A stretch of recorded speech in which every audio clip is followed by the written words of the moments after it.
Bleach, a series of ups and downs, going from one of the highest selling manga, most popular and extremely loved franchises, to a hollowed ghost disappearing into obscurity, becoming a target of jokes and ridicule on the internet, sinking deep into the back of everyone's minds for years, to what seemed like its death, only to reincarnate back into the mainstream, launching itself back into popularity, hype and success. But what actually happened? How did Bleach become what we know it as? How did it sink that deep down? And more importantly, how did it find its way back from that hopeless fate?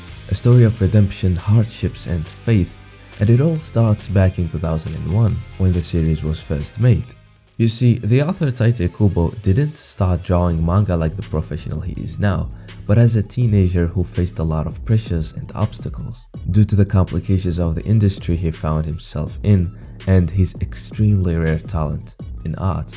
He isn't your normal author who uses conventional ways and has some structure to their creativity. Kubo is quite literally the opposite of that. For example, he doesn't plan his story or even outline a structure, because the story isn't even the first thing he thinks of, but rather the characters. He designs the characters first in his mind and then draws them on paper, and he doesn't decide their personality in the process, but rather lets their personality grow with the story and develop along with it. And for the poses in the panels and in the covers and official art, he pauses the action in his mind and pans around, moving the angles to find the best one and prints it on paper from his mind, kind of like an in-game camera. He was so talented and had his own ways, but his early career wasn't a smooth slide.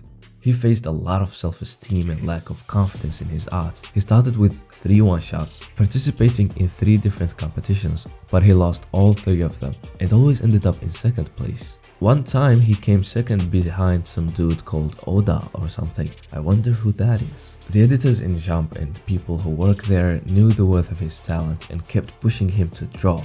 But he just couldn't, because this pressured environment and high demand was too much for the 18-year-old to handle. He was given multiple slots in the magazine just for him to do something.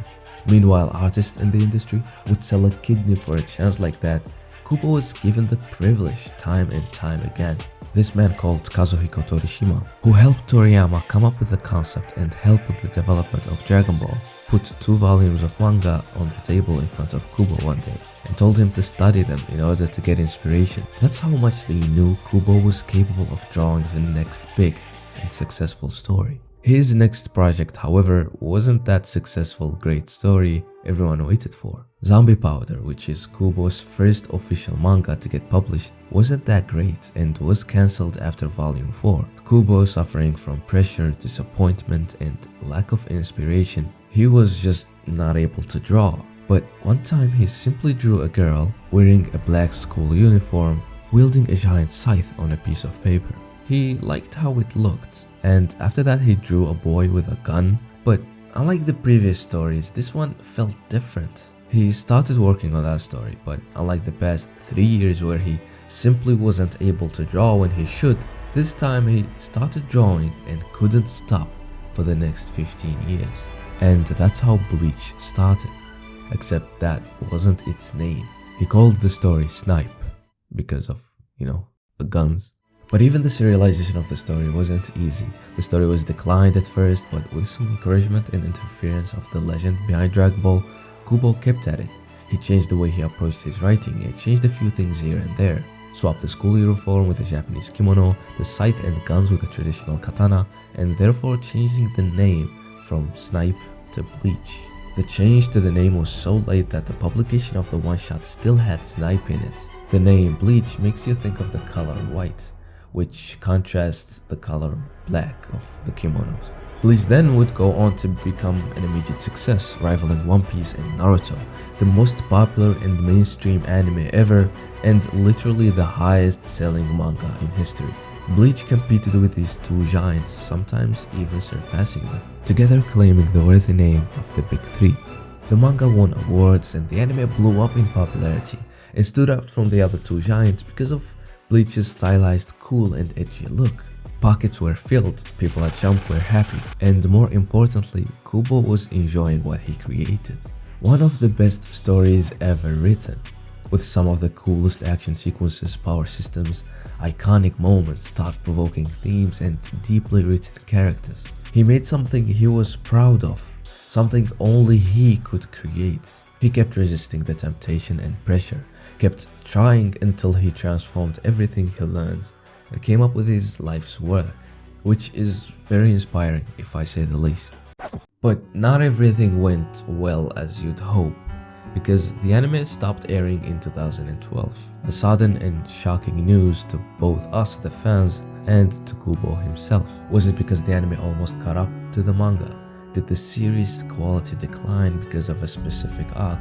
It didn't matter. All that mattered was that one of the big ones left the main stage, with the manga ending 4 years after that with a rushed ending that didn't sit well with fans. People had their reasons for years, and most were believed as truth. The major one was that the series was cancelled, and the author was forced to finish it in time because of the major drop in sales, decline in popularity, and the rise of the new gen that threatened its position in Jump. A position that was already declining because of the anime's ending, and the huge gap between the competition grew bigger. Bleach was left behind, and the Crows didn't take long to make their appearances. Internet trolls, extreme fans of One Piece and Naruto were taking the piss, mocking and belittling Bleach as a name, ruining their reputation with false and fake stats and rumors about the author's personality and the way he treated his editors, about the cancellation of the series, and started overly criticizing the series. Many started saying that Bleach wasn't a part of the Big Three, that Dragon Ball was the third pillar of Jump, which is simply stupid. Like, the Big Three was an official name bestowed upon the three most popular and competing titles at the time. It wasn't a fan-made name, and Dragon Ball wasn't from that specific era to begin with.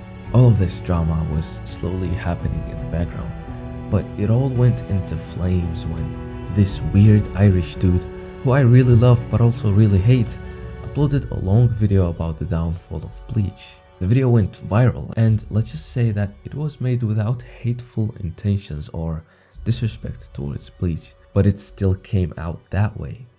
The video was filled with false info, claims, and very subjective and personal opinions on the franchise, and of course, most of them were wrong assumptions and attempts to justify the fact that Bleach was dull, boring, and repetitive, which are all wrong.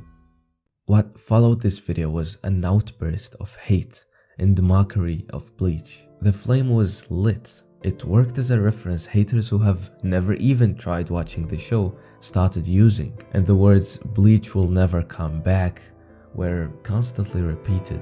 A huge selection of big anime content creators followed with their own horrible and misguiding takes on Bleach, which only helped fuel the fire that was ignited by Jean. Of course, I'm not blaming him for any of this, even though I kind of am. But like I said, he didn't make it with the intention of disrespecting Bleach. But it doesn't help knowing the fact that he remade that video in 2020 when Bleach announced its comeback, disguising it as an apology, all for him to take the piss again and continue justifying his hate towards it. Jean, make one more Bleach video and I will be well on my way to RKO you, since you are very obsessed with wrestling. A small force of resistance was formed against these flames that engulfed Bleach. A dedicated band of fans stood firm and strong and kept trying to clear Bleach's image and reputation. Though most of these attempts seemed pointless and non-effective, they meant something. They showed that Bleach was something to so many people, and they just couldn't sit down and watch it burn. With people attempting virality on YouTube and keyboard warriors who desire nothing more than something to hate on and distract them from their miserable lives. While Naruto was ending and finished its legacy on top, One Piece was slowly expanding and taking all three seats as its throne. Bleach was the lesser one, the forgotten one, with no signs of comeback. Which brings us to the facts. Bleach was never cancelled. Kubo was never forced to end it. He went through trouble sometimes, battling with sickness after sickness, grew weak and had strong fevers over the years. Jump was never a haven for artists to express themselves. Neither was it the optimized and forgiving company that it became now. Authors can take multiple long breaks however they want if they work solo, and most manga are worked on by duos now, splitting the workload and efficiently managing their lives. Jump has always been a hell of a workspace. The things authors big and small go through, from mental, physical, and psychological torment, weighs heavy on them, and especially with time. Kishimoto was married in 2003, but due to being busy drawing and writing Naruto, he never went on a honeymoon with his wife until 2015. Togashi suffers from back injuries that constantly threaten his life. Oda only sleeps 3 hours. And Kubo was the same, if not worse. This is a man who loved nothing more than drawing, but life constantly made that harder for him each year. When he was close to ending Bleach, he considered multiple choices, and the series now, rush it, pause it. Those old friends of his called self-doubt and anxiousness gave him a visit after 15 years, thinking that he conquered them. It was dark again, the weight heavy and the future unclear, until a letter was delivered to him one day, from a kid who was hospitalized and didn't have long to live.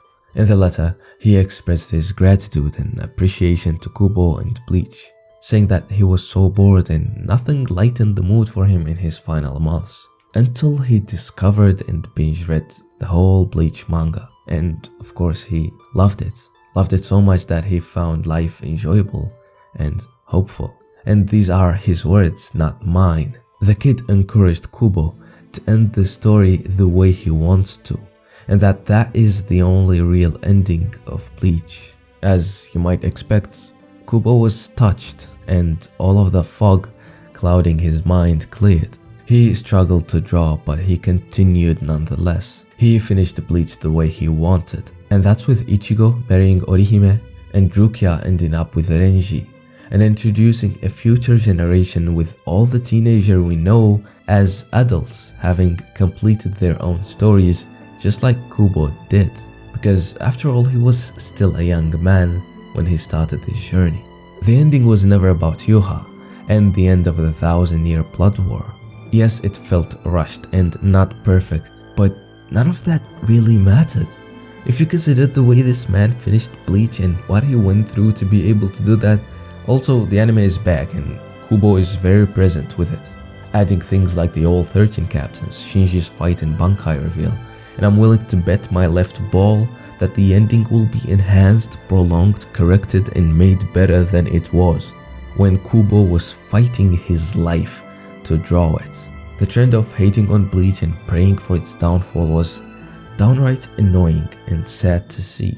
No hate towards anyone, especially Jean, since he's one of my favorite people on the internet. And his latest video on Roman Reigns was so cool, it got me out of procrastination to finish writing this video. So he kinda brought this on himself. But neither he or the dozen other goblins that had their laughs mattered, because there was a not equally sized but more passionate side of YouTube that battled against that hate. The amazing Mr. Tomo, Elixir, Flame of Birth, Platinum Equinox, Clyde, Simo Urahara, and others that stood defending the reputation of their beloved franchises until the name Bleach was back on top and resurrected itself. And of course I can't forget about the legends. James Hansen, who provided more insight and inner knowledge about Bleach than any other, and DBZ Imran, who joined later but grew so much, providing a library of Bleach content, and defended Bleach against haters, debunking and replying to Super Eyepatch Wolf on every single critique he mentioned, and made a comprehensive and amazing series of Bleach character analysis that was so good it inspired me to do my own for Jujutsu Kaisen characters. Thanks to all of these legends and to Kubo for giving us even more reasons to love and appreciate Bleach. Thank you for watching till the end. Make sure you check out my gaming channel, drink a lot of water, smile and have a great rest of the day or nights wherever you are.